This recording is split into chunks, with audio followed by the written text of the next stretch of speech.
Assalamualaikum warahmatullahi wabarakatuh.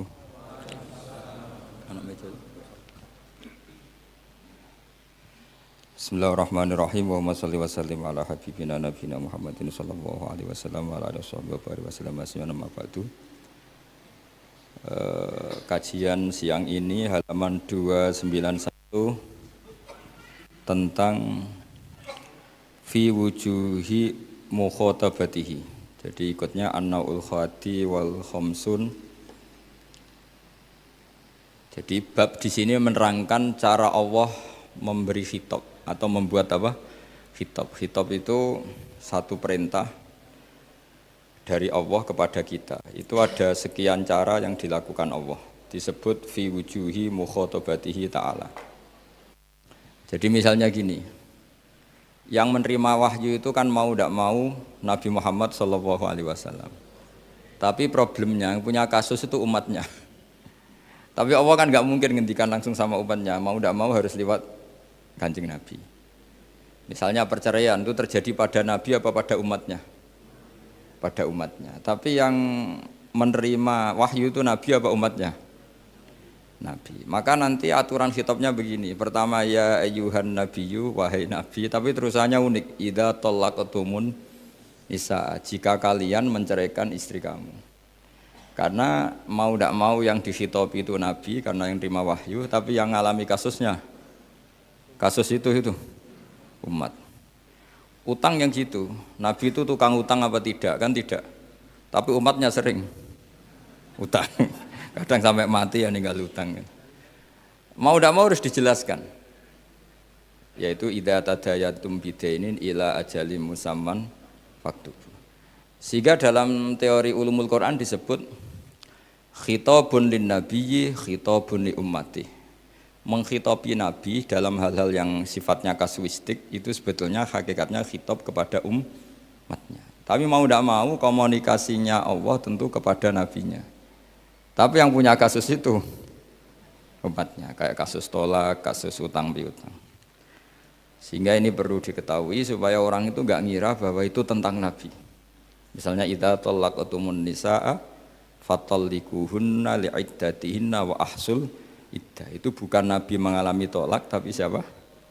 Umatnya. Begitu juga utang piutang dan seterusnya.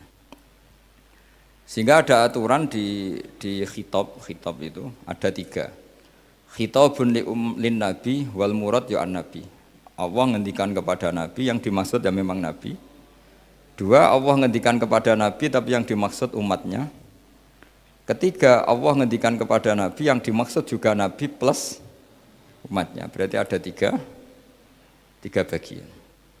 Dan semuanya itu oleh ulama harus dipelajari. Karena kalau nggak dipelajari, nanti itu ada beberapa hal yang paradok. Paradok itu tadodi. Misalnya begini, saya beri contoh ya tadi. Nabi itu berkali-kali ngendikan abghadul halal ilallah at-tolak. Sesuatu halal yang paling dibenci Allah itu tolak, cerai. Oke. Tapi ada masalah pada umatnya. Yaitu umatnya itu nikah itu bisa iya bisa tidak. Karena ya perilakunya umat itu kan enggak jelas. Kalau dalam guyonan kiai ya kadang umat Islam, kadang Islam yang kumat. Jadi potensinya ya 2 itu, kadang umat Islam, kadang Islam yang kumat. Jadi ya potensinya itu. Sehingga dalam tradisi ulama kalau akad nikah itu fair secara ilmu. Ya saya ulang lagi, nikah dalam tradisi ulama itu unik. Sebetulnya itu enggak simpatik, tapi harus kita dengar. Sangat-sangat enggak simpatik. Kalau kamu dinikahkan kiai itu biasanya gimana? Uzawi juga alama amarakawahu bihi min imsakim bima'ruf au tasrihim.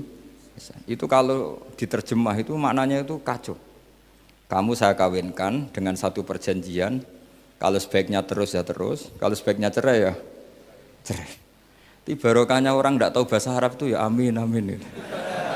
Padahal itu kalimat itu sebenarnya agak kacau karena pertama nikah sudah uzawi juga alama amarakawahu bihi, saya kawinkan kamu sesuai panduan yang diperintahkan Allah. Panduannya orang nikah itu hanya 2 tadi, min imsakim bima'ruf, kalau baik ya terus, au tasrihim bi ihsan, kalau tidak baik ya cerai. hadirin bilang amin amin, terus ya sudah, terus qabiltu nikaha wa taswija itu. Tapi itu ilmu. Islam itu agama yang pro ilmu. Jadi cocok tidak cocok. Kalau itu satu potensi dibicarakan. Sehingga setiap khitab kepada Nabi itu terusannya ada kata fa'in tawallau. Muhammad, kamu harus nerangkan Islam itu begini-begini. Tapi kalau mereka menolak ajaran kamu, jadi potensi nerima ya dibicarakan, potensi menolak ya dibicarakan. Nah, makanya ini saya beri supaya barokah ya, dapat barokahnya ulama dulu saya baca ya. Faidatun qala Ibnul Qayyim. Ibnul Qayyim itu muridnya Ibnu Taimiyah. Ta'ammal khitabal Qur'an tajid malikan lahu al-mulku kulluh wa lahu alhamdu kulluh. Azimmatul umuri kulliha biyadi wa masdaruha minhu wa mawriduha ilaihi. Mustawiyan alal arsy la takhfa alaihi khafiyah. Min aqtari mamlakatihi aliman bima fi nufusi abidihi muttali'an ala asrarihim wa ala niyatihim munfaridun bitadbiril malakah yasma'u wa yara wa yu'ti wa yamna wa yuthibu wa yu'aqib wa yukrim. Jadi begini maksudnya, khitab itu otoritas dari minal a'la ilal adna, dari yang lebih kuat ke yang lebih bawah, itu namanya khitab. Kemudian harusnya kita semua sebagai manusia itu sebenarnya orang yang tidak sah memberi khitab, memberi perintah. Karena kita sendiri tidak berstatus khalik, pencipta. Jadi misalnya gini, saya janji sama sampean besok datang ke saya, kamu tak kasih uang. Besok saja saya tidak mesti hidup. Jadi janji itu sudah salah, besok saja saya tidak mesti hidup. Kalaupun hidup saja uang saya terbakar atau dicuri orang. Maka di sini dibutuhkan otoritasi khitab, harus diberikan zat yang punya otoritas penuh, yaitu zat yang enggak akan mati, yang enggak akan lumpuh, yang enggak akan mengalami satu gangguan sosial. Sebab itu dalam pandangan ulama tafsir itu punya akibat, saya ulang lagi, punya akibat bahwa hanya Allah yang berhak memberi khitab. Sehingga saking kerennya Allah itu bisa khitabun lil ma'dum. Ini di sini nanti ada contohnya. Sesuatu yang enggak ada kemudian Allah bilang kun menjadi ada. Sehingga Allah itu enggak bisa dibantah, enggak bisa ditentang karena bisa apa saja. Karena asbabul qudrah adalah al-khalqu. Kalau dalam ilmu tafsir, kalau sampean dalam ilmu manusia kan gini, sebabnya melihat itu mata. Kalau dalam ilmu tafsir enggak, yang bisa menjadikan Anda melihat itu menciptakan. Saya ulang lagi ya, jadi kalau dalam ilmu tafsir asbabur ru'yah itu al-khalqu, bukan al-basar. Kalau kamu melihat karena mata, berarti setelah jauh tidak bisa melihat. Atau setelah tertutupi tidak bisa melihat. Tapi kalau kamu mengetahuinya karena menciptakan, maka kapan saja bisa melihat. Misalnya gini, saya punya emas 1 gram, kecil sekali 1 gram. Saya tanam di dalam Monas, kedalamannya 1 meter. Mbok saya sudah di Jogja, saya tetap tahu bahwa di Monas kedalaman 1 meter ada emas 1 gram. Kenapa? Karena saya yang menciptakan, yang mengatur itu semua. Sehingga setelah saya di Jogja, setelah saya di mana-mana tahu bahwa di Monas itu ada emas 1 gram dalam kedalaman 1 meter. Sehingga Allah ketika mengatakan, saya ini zat yang super tahu. Itu kata Allah gimana? Ala ya'lamu man khalaqa. Ala ya'lamu ana ta ora ngerti sapa man wong zat khalaqa kang gawe sapa man. Masa orang yang menciptakan kemudian tidak tahu.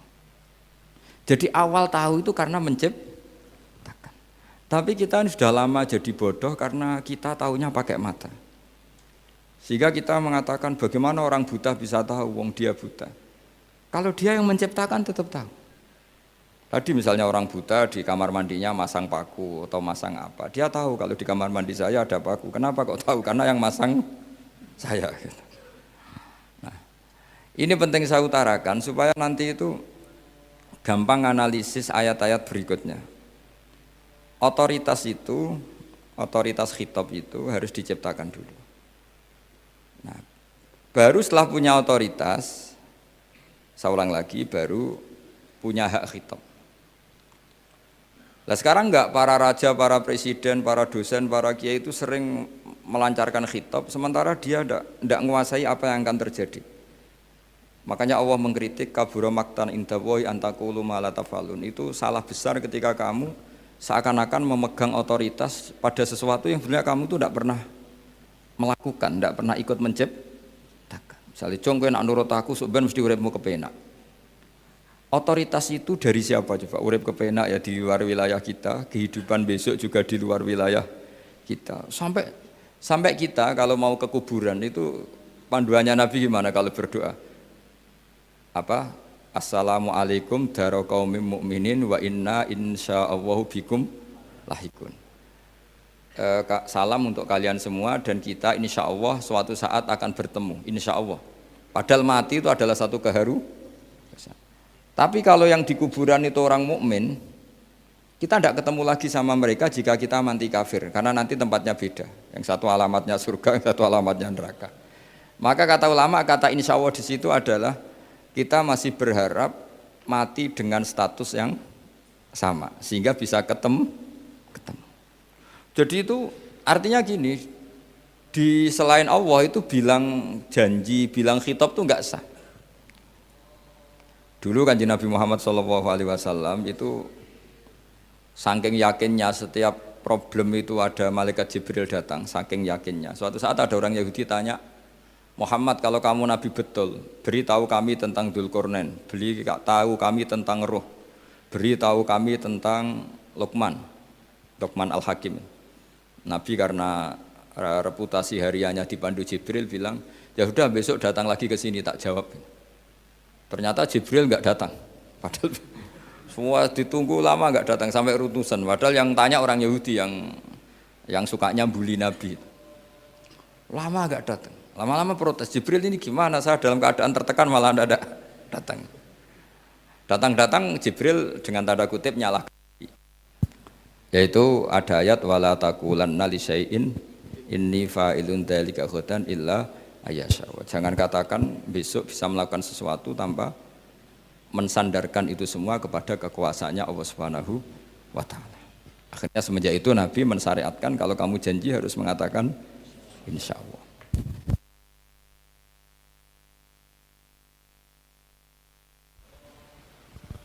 Ya kenapa ini saya katakan penting, karena nanti khitab di Quran itu supaya proporsional ya. Sekarang banyak orang memahami Quran tapi nggak mau mempelajari ilmunya apa? Quran. Termasuk ilmunya Quran tadi ya, ada 3 ingat ya. Khitabun lin nabi itu bisa saja khitabun li ummati. Yaitu dalam kasus-kasus yang Nabi tidak ngalami kasus itu tapi yang ngalami umatnya. Nah kenapa khitabnya tetap kepada Nabi? Karena yang bisa komunikasi dengan Allah itu hanya Nabi. Makanya bisa dilihat di ya ayyuhan nabiyyu itu mufrad mudzakkar. Nabi Muhammad itu satu orang yang berstatus lelaki. Kemudian idza talaqtum itu kalian semua. Harusnya kan kamu, karena dari satu orang ke satu orang. Tapi ini enggak. Wahai Nabi, jika kalian umatmu gitu. Jadi karena yang alami tolak itu umatnya. Terus kedua khitabun lin nabi, dan yang dimaksud itu memang Nabi, kayak sholat tahajud. Sholat tahajud itu sholat yang memang untuk Nabi. Karena tahajud yang menjadikan punya hak syafaat itu hanya Nabi. Sehingga ngendikane ulama, Nabi itu wajib tahajud, tapi kalau umatnya hanya sunat tahajud. Jadi Nabi itu termasuk ya kelebihannya sekaligus bebannya wajib apa? Tahajud. Tapi bagi umatnya sunat. Kenapa? Karena Nabi ingin sekali punya hak syafaat.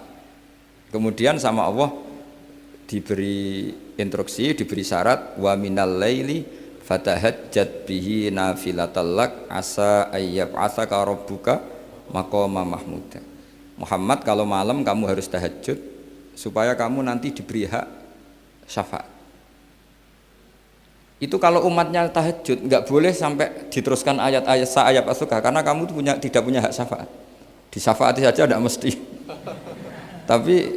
tapi Nabi harus tahajud supaya punya hak apa? Dan perlu dicatat syafaat itu hadisnya sahih semua, di Bukhari ada, di Muslim ada.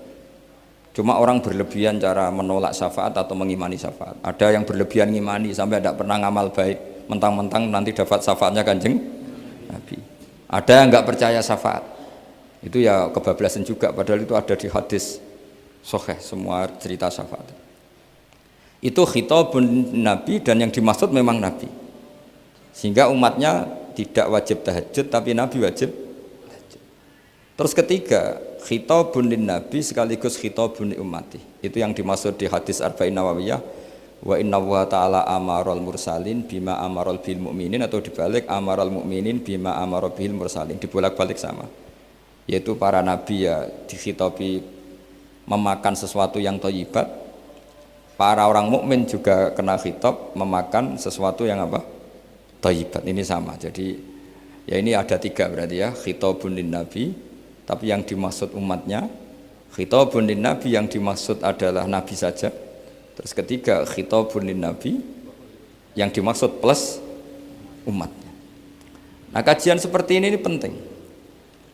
Karena kesalahan Khawarij itu satu kelompok ekstrim yang tidak mengikuti Sayyidina Ali, juga gak mengikuti Sayyidina Muawiyah, tidak mengikuti Ali, juga gak mengikuti Muawiyah, disebut Khawarij. Khawarij itu jamaknya Kharijah, dia keluar dari pikiran ala Sayyidina Ali, juga keluar pikiran dari Muawiyah. Di sini disebut dia khurut dari kata Khawarij, serba keluar, dia tidak mengikuti sana, tidak mengikuti sini, akhirnya disebut Khawarij.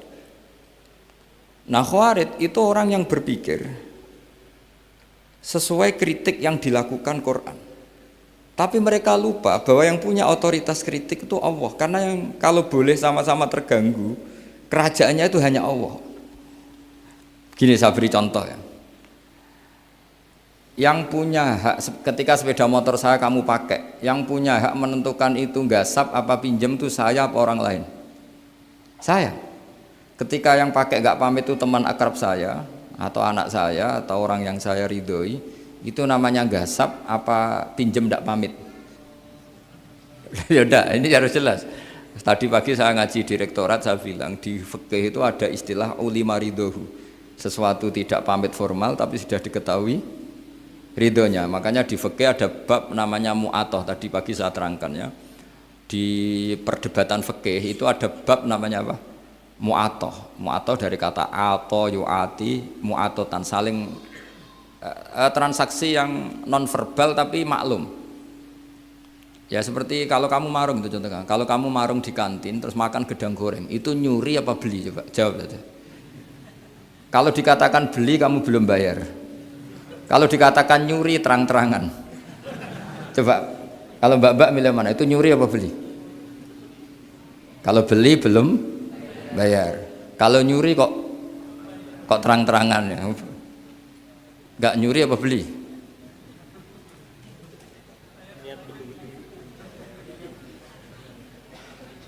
Jadi ada gedang goreng di warung, kamu datang langsung makan, ada kerupuk dimakan, ada telur asin dimakan, itu nyuri apa beli? Nah, itu kalau orang fikih dibabkan kitabul bai'il mu'atoh, akad beli lewat jalur mu'atoh. Menurut Imam Abu Hanifah seperti itu dikatakan beliau pakai dalil al-adat muhakamah, bahwa adat itu berposisi seperti hukum. Karena posisi di warung maka ngambil di situ dianggap memulai akad jual beli. Tapi karena ini sesuatu yang potensi masalah, Imam Syafi'i mengatakan itu enggak baik, enggak sah. Karena nanti kalau asumsi kamu gedang goreng itu 1.000, ternyata diregani 5.000 kan mangkel. Nah itu, resikonya di situ, ya kan? Tapi kalau misalnya itu dikatakan, makanya Imam Syafi'i mengatakan itu profesional. Itu namanya ghormu. Ketika Anda bayar 5.000 itu namanya tebusan kesalahan. Jadi Imam Syafi'i melihat itu tidak jual beli, tapi tebusan kesalahan. Sehingga kalau saya jadi hakim, misalnya pembeli bilang asumsi saya 1.000 Gus, terus kata baek, kata penjual, enggak Gus itu tak jual 5.000, saya harus memenangkan baek. Memenangkan siapa? Penjual, karena penjual adalah pemilik gedang goreng itu dan posisi yang makan adalah perusak barang orang lain. Gitu. Sehingga dimenangkan penjual, ya dimenangkan penjual. Kenapa dimenangkan? Karena cara berpikir fikih, karena dia yang punya otoritas itu, punya otoritas kepemilikan. Itu dalam fikih madzhab apa? Syafi'i. Nah, itu penting dalam analogi surga dan neraka. Orang Khawarij itu kalau ada orang dosa, itu dikatakan sudah tidak Islam lagi, dia sudah keluar dari Islam. Orang dosa itu wajib disiksa oleh Allah. Mereka bilangnya ya wajib. Dalam kelompok Islam itu ada kelompok namanya Khawarij, orang yang sangat ekstrim dalam berpikir. Dia mengkafirkan orang yang melakukan dosa apa? Besar, dihukumi kafir. Tapi pendapat ahli sunnah enggak, orang dosa besar ya dosa saja, tapi tidak usah dihukumi kafir. Kenapa? Cara berpikir ahli sunnah, surga neraka itu milik Allah. Kalau yang punya saja tidak apa-apa, ngapain ada yang ribet?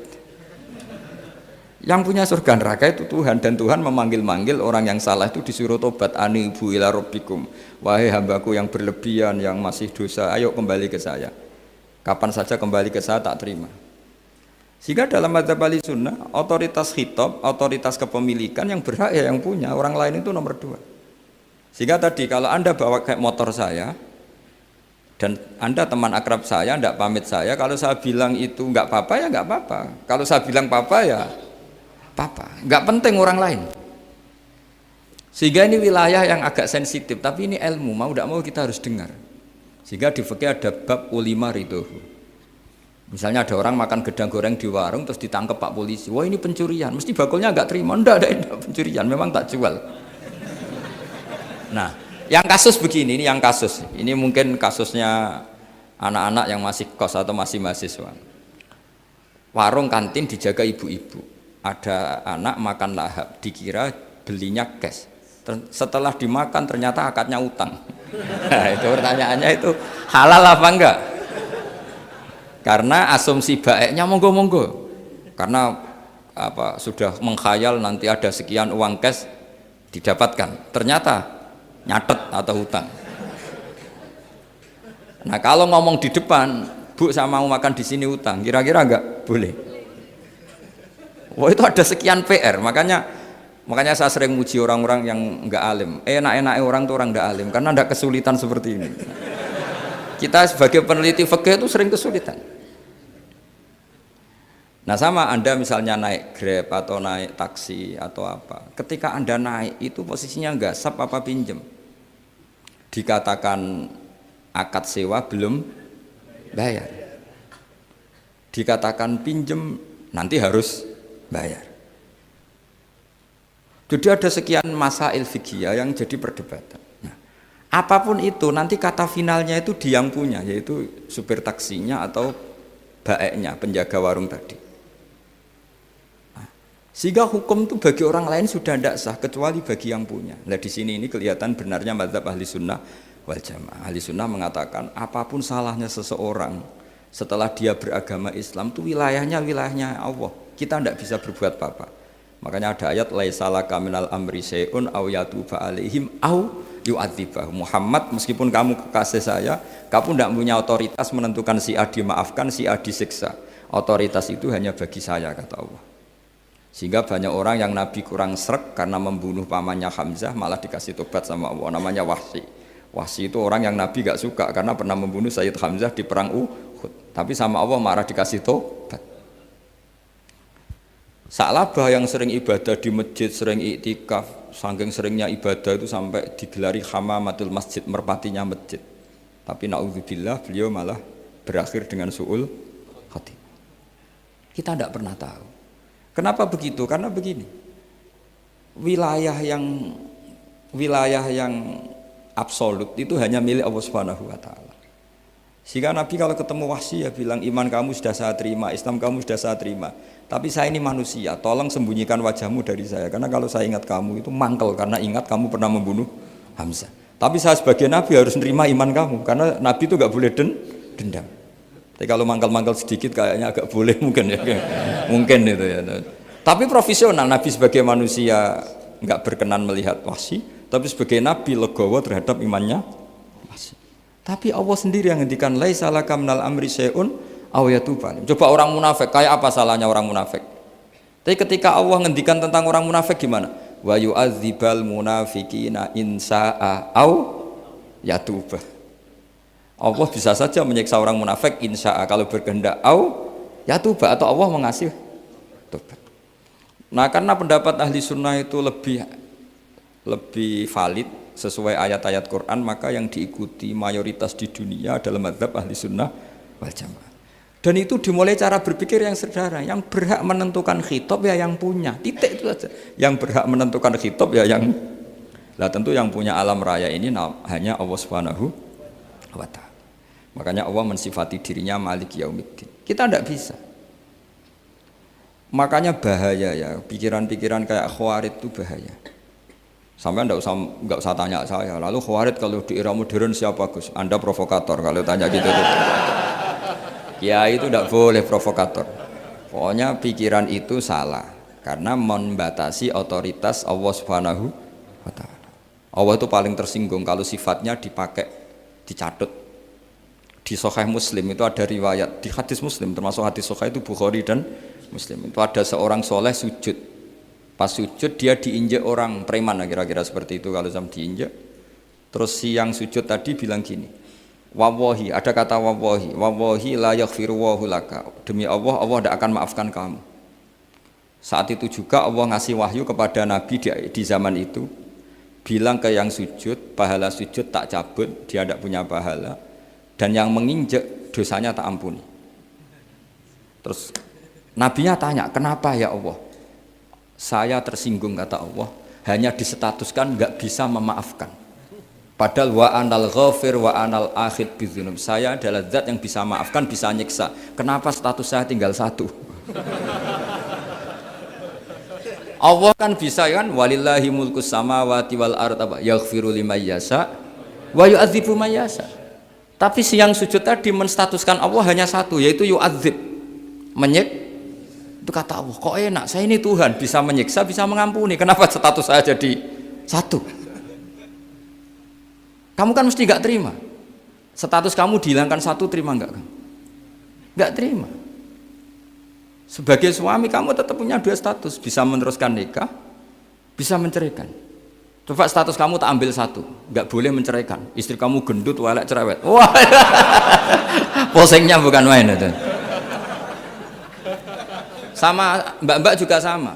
Sebagai istri harus nurut sama suami gini-gini, tapi juga punya hak rafa, hak mengajukan gugatan cerai jika suaminya tidak jelas. Mau nggak dicabut status hak rafa? Nggak mau. Kalau punya suami suwelek, jelek, sengaja goda perempuan lain, itu kan.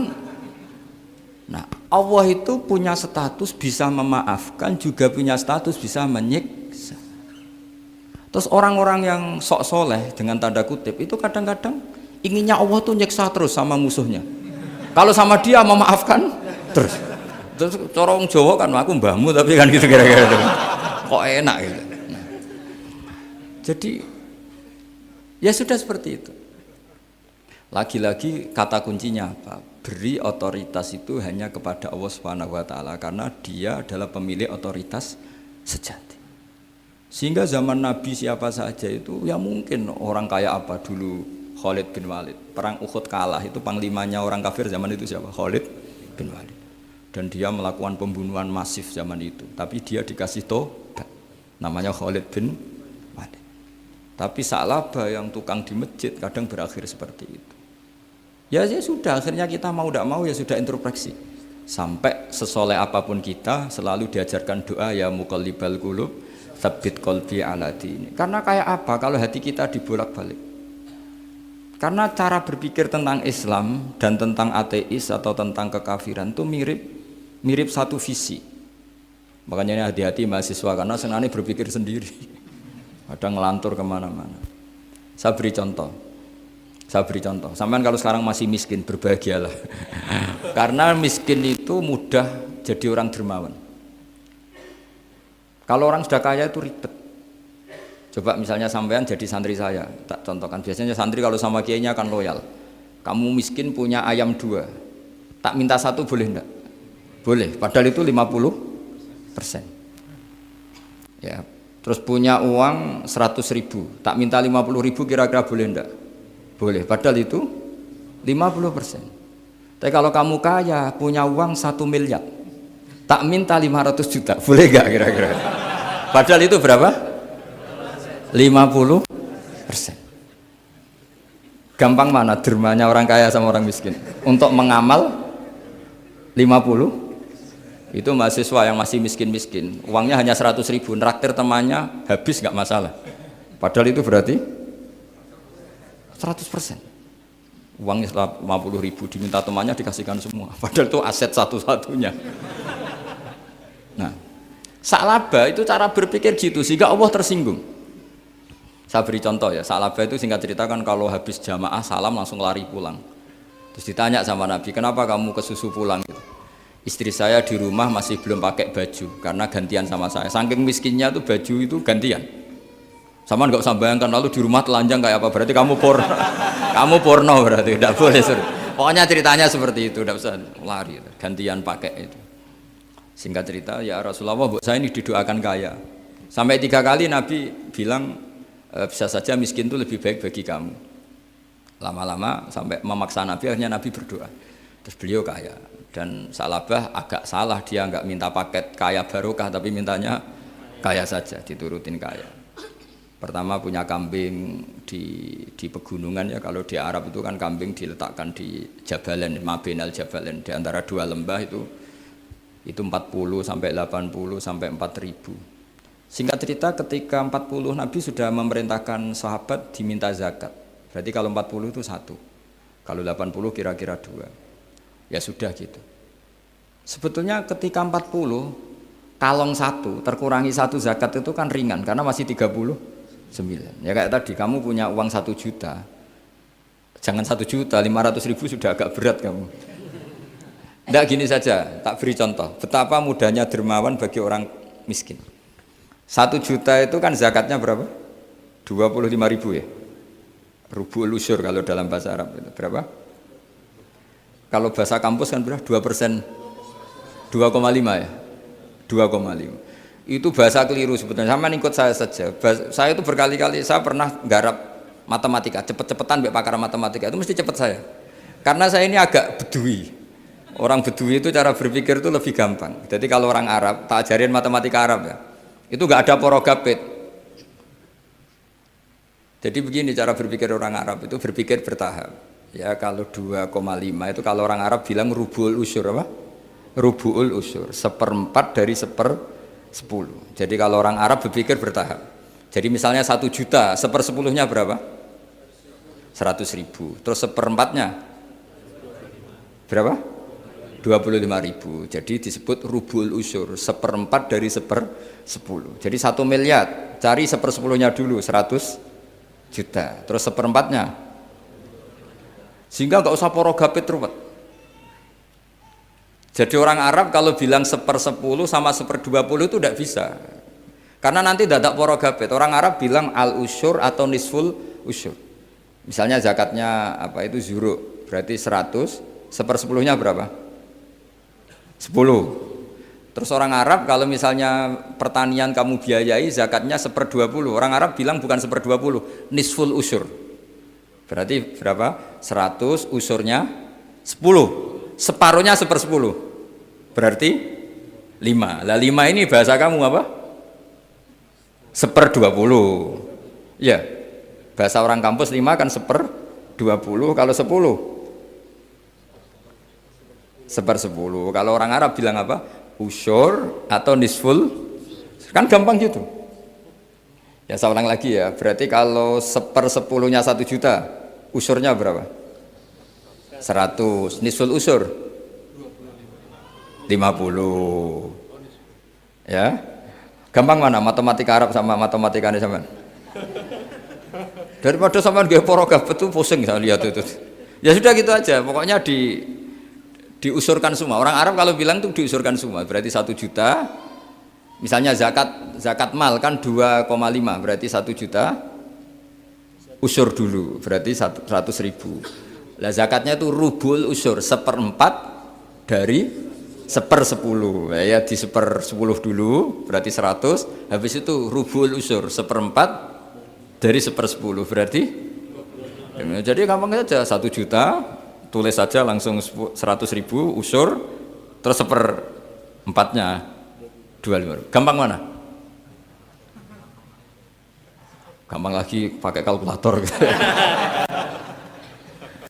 Nah sekarang begini, kira-kira kalau kamu punya uang 1 juta diminta zakat 25.000 enteng nggak? Enteng.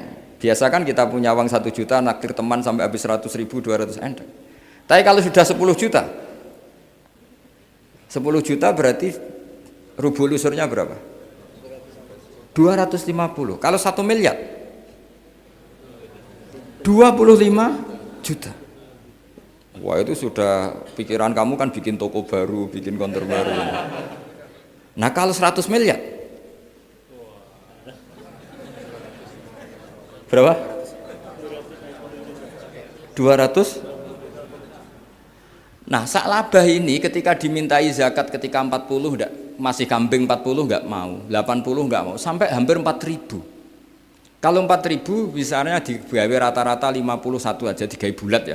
Berapa sebenarnya? Per 1.000 kan 20. Ya kan? Per 1.000 kambing kalau dipakai 50 saja, per 1.000 kambing berapa? 20 kan? 20. Kalau 4.000? 80. Kira-kira itu misalnya dipakai 50. Apalagi itu 40 lebih banyak lagi. Akhirnya ngomentari sahabat yang disuruh Nabi ngambil zakat. Wah ini tidak zakat, pemerasan. Karena jumlahnya sudah signifikan. Maka kalau kamu ingin dermawan sekarang itu bisa dermawan 50%. Itu punya 2 ayam kurus lagi. Diminta masjid untuk syukuran. Bawa aja. Punya kambing kurus 2. Nah, kamu hanya itu. Ada panitia masjid minta sumbangan, kasih aja 1, sudah ngamal 50%.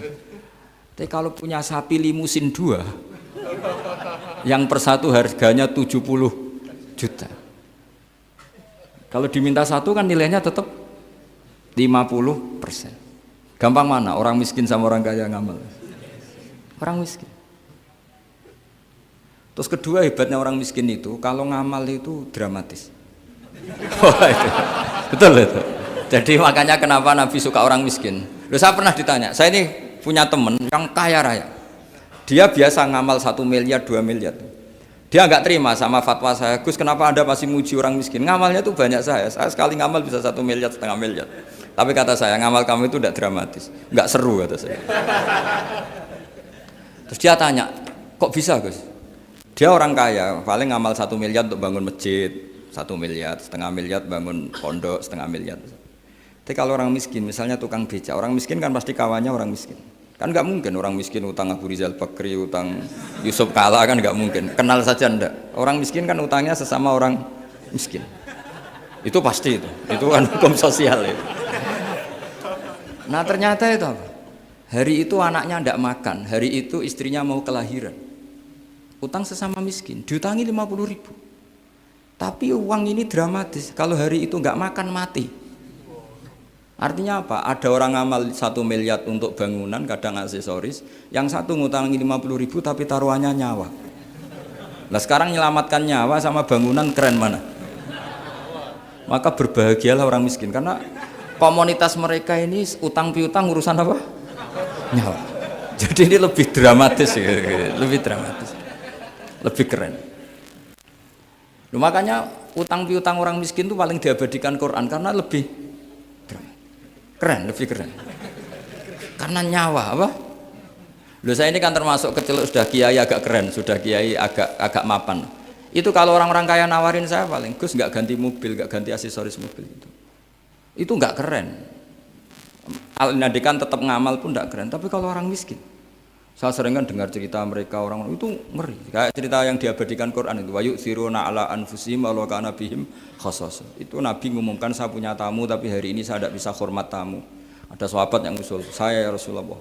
Perlu dicatat dulu di Arab tuh nggak ada warung, nggak ada GoFood, nggak bisa kamu pesen online terus. Wah nih nanti delivery gitu nggak bisa. Nah terus akhirnya datang ke rumahnya, datang istri saya ada makanan tidak ada hanya untuk jatahnya bayi.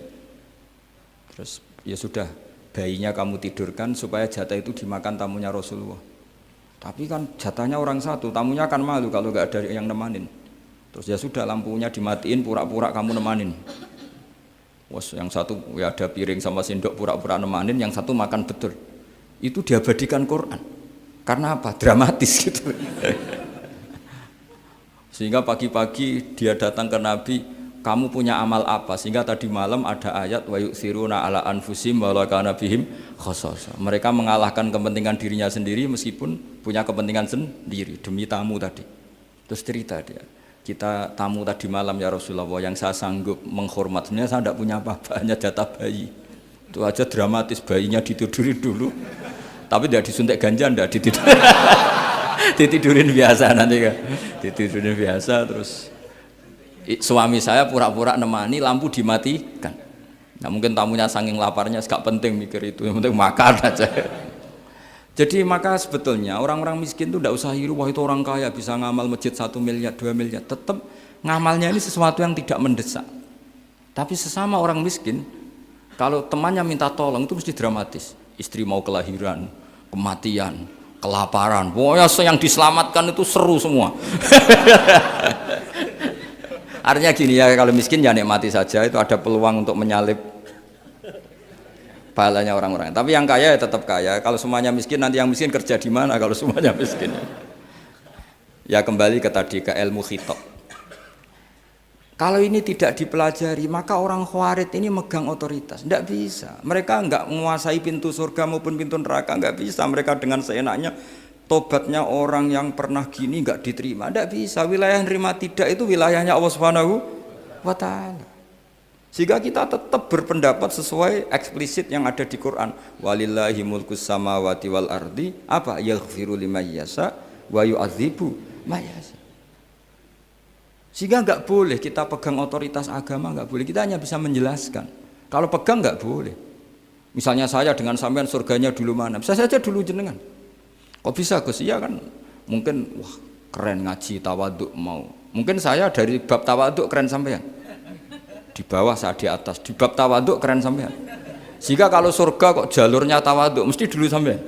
Karena sampean di bawah saya di atas. Tapi saya nanti protes sama Allah. Protesnya gini, posisi saya diperintah ya.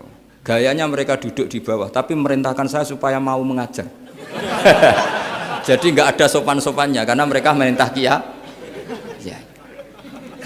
Ya terutama di PPAI apa? Oh itu nggak sopan sekali karena merintah.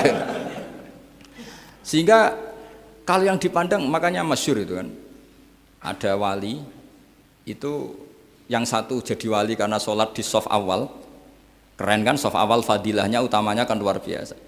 Yang satu kalau sholat itu di belakang terus, tapi juga jadi wali. Yang depan agak protes, ya Allah kenapa ini jadi wali padahal sholatnya di belakang. Jawabannya lucu yang di belakang. Kenapa? Saya itu malu. Saya ini masih banyak dosa, banyak salah kok di depan. Kok kayak suci sendiri aja. Jadi kalau kamu sowan sama raja atau sama kiai, yang paling depan itu kan yang kepedean. Dia milih yang belakang, jadi sopan aja, agak terlalu deket gitu.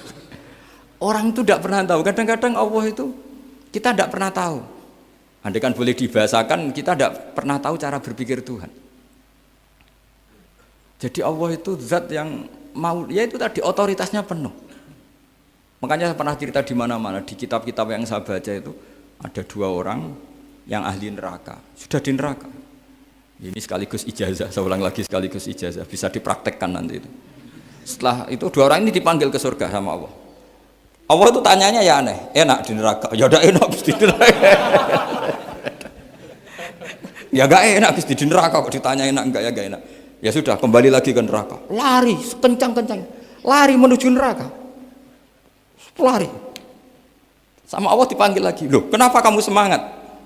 Ya Allah, saya ini kapok, saya ini trauma. Dulu ketika engkau perintah, saya ini lelet sekali. Disuruh sholat lelet, disuruh zakat lelet. Maka ini jenengan perintah saya semangat supaya nggak ngulang kesalahan yang sama. Akhirnya sama dipanggil, ya sudah di surga aja, di surga. Karena semangat lari menuju neraka. Maka ini ijazah nanti kalau di mahsyar ya, kamu dipanggil, ayo masuk neraka, harus apa? Semangat. Harus semangat. Oke Gusti, semangat itu. Lah repotnya kalau nggak dipanggil lagi. Akhirnya barokahnya semangat itu dia di surga. Kita tidak pernah tahu cara berpikir Tuhan, nanti kan boleh dibahasakan seperti itu. Yang satu, ayo kembali lagi ke neraka. Tolah itu. Jalan noleh lagi. Sampai itu gak semangat noleh lagi. Terus ditanya sama, kenapa kamu tolah gitu? Saya tidak pernah ngira ya Allah ketika engkau panggil di surga, kemudian engkau kembalikan lagi ke neraka. Ya sudah kamu di surga saja. Barokahnya husnudzon.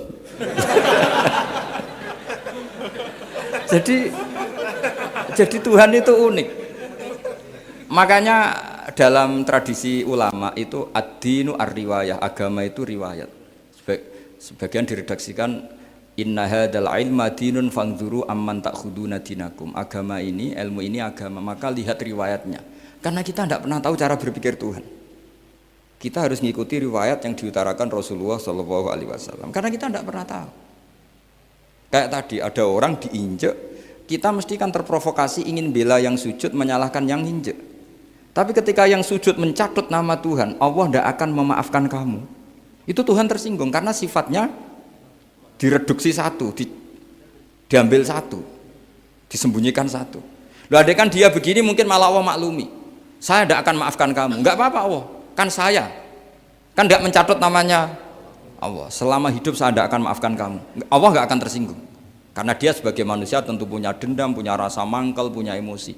Tapi kalau ketika bilang Allah tidak akan maafkan kamu, berarti dia mencatut statusnya Allah. Dan Allah disifatkan hanya satu dari sifatnya Allah, yaitu hanya sifat menyiksa. Padahal Allah punya sifat memaafkan. Ini hati-hati bagi orang-orang soleh, orang-orang yang terlalu berpikir keras dalam Islam, nggak boleh seperti itu. Masyhur itu kan, ada satu perkampungan yang sering secara masif terstruktural mau menghabisi Nabi, yaitu namanya kampung Usoyyah, Ro'lan sama Zakwan. 3 kampung ini sering koalisi mau menghabisi Nabi. Sampai Nabi sering kunut nazilah, Allahumma an Ro'lan wa Zakwan wa Usoyyat asad Allah wa Rasulah. Sering dipasutkan gitu. Tapi Allah malah turunkan wahyu, Muhammad, kamu tidak boleh intervensi saya seperti itu. Bisa saja mereka dapat hidayah. Semenjak itu Nabi meninggalkan kunut nazilah. Terus dan sebagian ulama mengatakan itu awal diturunkannya ayat laisalaka minal amri syai'un au yatuba alaihim au yu'adzibahum. Jadi ini sekaligus lagi-lagi ini bab khitab. Jadi ya seperti kita punya, makanya orang itu tetap donga ya muqallibal qulub sabit qalbi ala dini, karena otoritas itu bagi yang punya. Maka kata malik, kata pemilik itu kunci dalam ilmu tauhid atau ilmu tafsir atau ilmu apa saja. Misalnya gini, sampai saya punya rumah. Saya punya rumah yang ruangan depan itu ruang tamu, tentu dapat perlakuan khusus. Sering steril, sering bersih, bahkan dihias pakai bunga, pakai macam-macam. Ruangan tengah biasa. Ruangan belakang buat buangan sampah, buat WC, buat macam-macam. Sah apa enggak?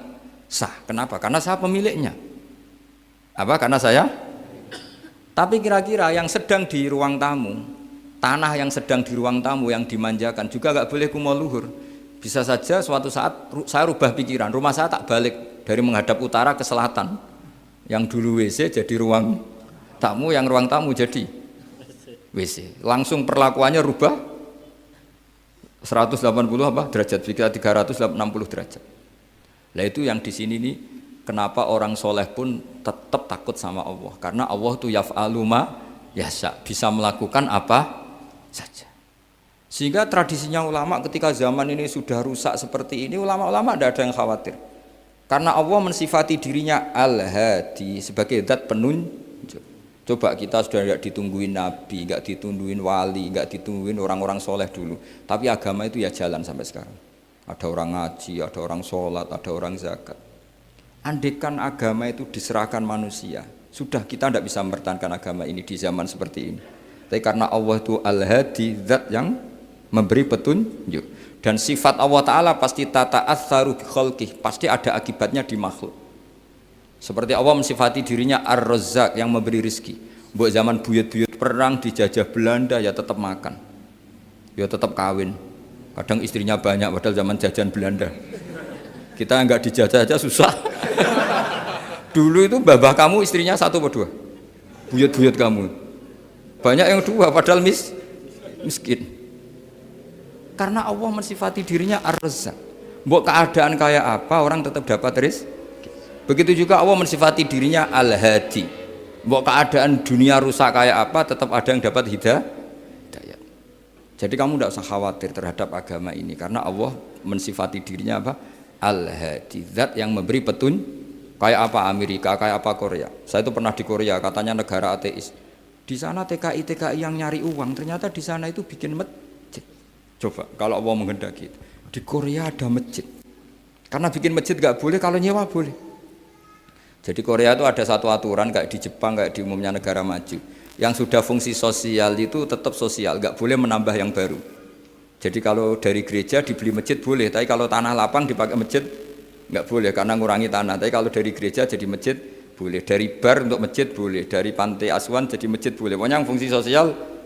Saya pernah ngaji di masjid itu, bawahnya bar, atasnya gereja, atasnya lagi masjid. Kadang ya balik masjid dulu, bar, baru gereja. Karena memang yang sudah kawasan sosial ya kawasan publik ya untuk publik. Kita tidak pernah mengira kalau di sana ada tauhid. Tapi Allah itu Al-Hadi, apa? Allah itu Al-Hadi. Sehingga ya delala ada orang Indonesia kerja di sana, terus nuraninya tersiksa kalau tidak ada tempat sujud. Akhirnya mereka urunan bikin masjid. Itu banyak yang santri saya sering ngaji saya. Ya saya ulang lagi ya. Jadi cara mikir khitab sama Allah gitu dulu ya. Enggak boleh kamu berpikir khawarid yang membatasi kekuasaan atau hidayatnya Allah Subhanahu wa ta'ala. Karena kita tidak pernah tahu. Sa'labah ngomong gitu itu masalah besar. Karena mengatakan kekasihnya Allah itu pemungli. Karena tadi, wah ini tidak zakat lagi tapi apa? Pungli. Ini apa? Pemerasan. Karena tadi jumlahnya sudah sekitar 4.000, zakatnya kan banyak sekali. Makanya saya mohon, saya model di UI itu setuju. Kalau zakatnya dimulai dari kecil lebih ringan. Misalnya kita gaji 1 juta, dipotong 25.000 kan ringan. Tapi kalau gaji kamu 1 miliar, kan mendingan untuk bayar supir buat yang jaga gudang, kan mesti pikir aja sudah macam-macam daripada dipakai zakat. Ya, jadi diantara menganalisis Quran adalah apa? Dudukkan Allah sebagai malikul umur kulliha, yang menguasai semua urusan. Tapi kalau kita apapun hebatnya hanya sebagai ulama, hanya sebagai mufti, hanya sebagai kiai, itu tidak punya otoritas. Sehingga misalnya banyak kan, misalnya anak yang kita cintai, kita modali malah bangkrut, yang tidak kita modali malah kaya. Karena urusan tidak di tangan kita, tapi di tangan Allah Subhanahu wa ta'ala. Masjid juga gitu. Masjid yang dikelola secara sehat, ramai jamaahnya gini-gini, itu dikelola oleh manajemen. Ada masjid yang kelihatannya sepi, jamaahnya ya sedikit, tapi kadang-kadang diridhoni Allah. Kenapa? Karena masjid itu enggak menjadi problem sosial bagi komunitasnya. Saya beri contoh, masjid ramai tentu baik, enggak perlu saya ceritakan, karena masjid ramai itu ya mesti baik. Masjid yang banyak jamaahnya tentu baik, itu enggak usah dibicarakan. Tapi ada beberapa masjid yang sepi, tapi Allah itu suka. Kenapa? Karena lembaga agama itu enggak boleh mengganggu sistem sosial. Jadi kita tidak pernah tahu cara berpikir Nabi. Yaitu banyak kan sahabat habis sholat duhur ba'diyah di masjid, qobliyah di masjid. Apa kata Nabi? La taj'alu buyutakum kuburan, cung nak apik aja mbok entek-entekno ning masjid. Omam ya bagai keapian. Rumah kamu jangan jadikan kuburan. Jadi sholat sunatnya di masjid, ba'diyahnya di masjid. Pulang-pulang tanya, "Mah, makannya di mana?" Terus marah-marah karena kurang disediakan makanan. Kan lucu kan? Di masjid qobliyah, ba'diyah pulang-pulang tanya apa? Makanan, tersinggung lagi kalau belum disediakan. Akhirnya apa? Anak-anak kita yang kecil kenangan melihat bapaknya itu apa? Bapak itu orang yang kalau dari masjid tanya makanan dan marah kalau tidak kesampaian.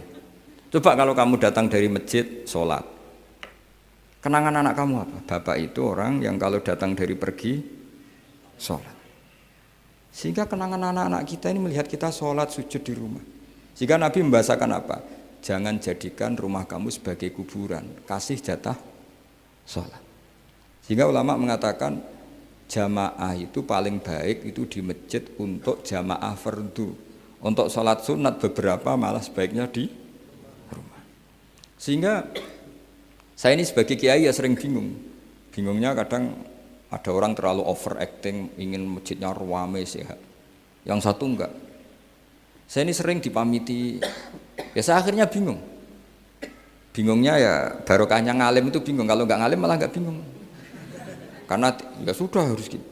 Sampai tak beritahu ya. Nabi awal ngendikan itu ju'ilat lanal ardu kulluha masjidan. Semua tanah Allah itu hakikatnya masjid. Apalagi ini rumah kita. Anak kita biar menyaksikan saat kita sujud, saat kita baca Quran, saat kita ngaji.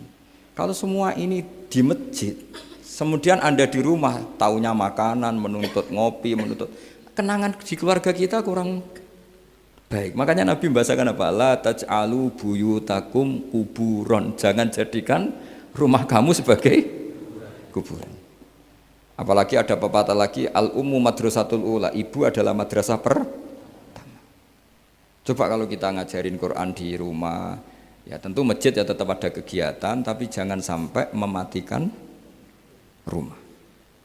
Sehingga kita sebagai ulama itu ada masjid rame ya seneng, ada masjid setengah rame ya nggak apa-apa, asal efeknya menyebar ke masyarakat. Jadi ramenya masjid ya baik, tidak rame kalau yang rame ibadah di rumah-rumah juga baik.